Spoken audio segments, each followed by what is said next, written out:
प्रकाश। तो कैसे प्रभु अंतरात्मा की आवाज़ को सुनते हैं वो आज मैंने साक्षात देखा और महसूस भी किया है।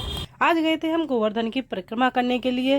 गोवर्धन पर पहुंचते ही हमें दिव्य दिव्य संतों के दर्शन हुए। जो अदृश्य हैं वो तो हम नहीं देख सकते हैं, लेकिन जो हमारे सामने थे साक्षात उनके दर्शन किए। बहुत ही मन को सुकून मिला, हल्का हुआ हमारा शरीर, दिमाग में भी थोड़ी शांति हुई। जब जब प्रभु के भक्तों के हम दर्शन करते हैं तो साक्षात लगता है कि प्रभु हमारे सामने और हम उनके दर्शन करके धन्य हो गए। इससे हमारी भक्ति में और प्रभाव बढ़ता है और हमारी भक्ति भी प्रबल होती है। तो इस तरीके से हमने दर्शन किए और मुझे काफ़ी समय से ये भाव आ रहा था कि मैं जाऊं और तलहटी में गोवर्धन की परिक्रमा करके आऊं। ये सोच सोच कर मैंने काफ़ी समय निकाल दिया, लेकिन मैं तलहटी तक नहीं पहुंच पाई। जब मेरे अंदर से रोना शुरू हुआ और मैं प्रभु से बार बार कह रही थी, श्री जी से बार बार कह रही थी, हे श्री जी, हे लाडली जी, मुझे इस बार तलहटी में ही परिक्रमा करनी है। तो मैंने वहां जा करके देखा कि मुझे तलहटी का रास्ता भी दिख गया, लेकिन आज तक मुझे कभी भी तलहटी का रास्ता नहीं दिखा था।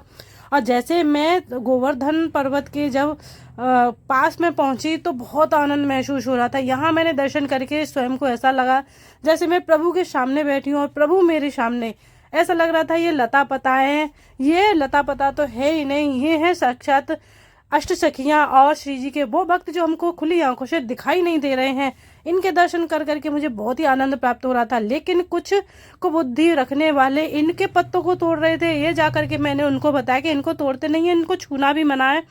तब उन्होंने जाकर के अपना हाथ हटाया और उनको तोड़ना बंद किया। ये गुरुदेव भगवान जो हमारे सामने से निकल के गए, ये हमारे गुरु समान ही थे, क्योंकि कोई भी संत कोई कम नहीं होता, सारे संत एक से एक बढ़ के होते हैं। और ये जो पताएं लता पताएं हैं और जो वृक्ष है वो साक्षात सखियां और वो अदृश्य संत हैं जो हमको अपनी खुली आंखों से कभी दिखाई नहीं देते। ये वो रास्ता है जहां हम चल रहे हैं, जहां कभी ब्रजवासी मैया यशोदा और बाबा नंद यहाँ पर चल के गए होंगे। उन्होंने भी सबसे पहले यहाँ परिक्रमा की थी और गोवर्धन का पूजन भी उन्होंने ही सबसे पहले किया था।